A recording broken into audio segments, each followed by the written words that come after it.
Meron po kayong binabanggit na bawal po ang taksil, wala po magbabalik. May particular po ba tayong pinatutunguhan nito? Ay, wala naman po. Wala naman po. Yan po ay sigaw naman ng ating mga sumusuporta sa atin.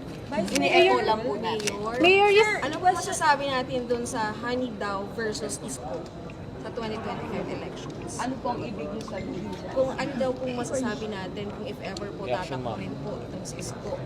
Well, I wish him well. Good luck po sa kanya kung itutuloy niya po ang pagtakbo niya bilang alcalde. Mayor, sinabi niyo before, you felt betrayed.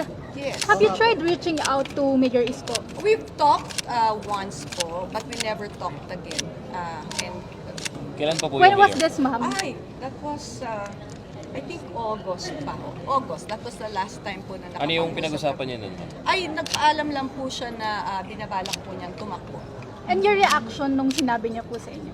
Ay, wala naman po akong reaction. Siyempre po, iniisip ko muna ano ho mga kadahilanan kung bakit po siya babalik. Dahil bago po siya umalis ng Maynila ay napakaklaro po sa amin ni Vice Yul at sa buong Partido Asenso Manileño, maging sa mga kababayan namin sa Maynila na hindi na po siya tatakbo pang muli. So yun po, napakaklaro po sa amin at lagi po niya yung binabanggit. Kaya nung siya po ay nagsabi na balak siyang tumakbo ulit, siyempre po napag-isip kami, ano ho ba ang tunay na dahilan bakit siya babalik? Pakiramdam natin, sure win tayo for 2025. Definitely.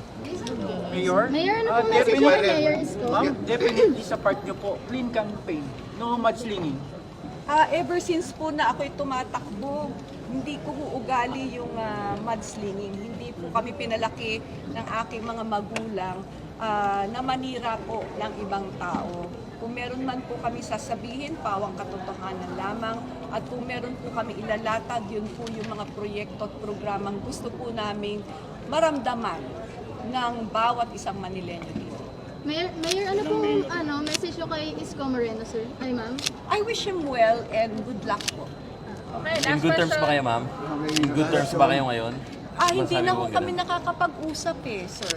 So, Ma'am, sinabi niyo po kanina in exclusive interview po na short message niyo po kanina sa Bombo Radio na wag na pong bumalik si Mayor Isko. Apo. yun po ang sinisigaw ng mga tao, ini-echo ko lang po. Yes po. Wala naman po kayong kahit anong beef sa isa't isa ni Isko.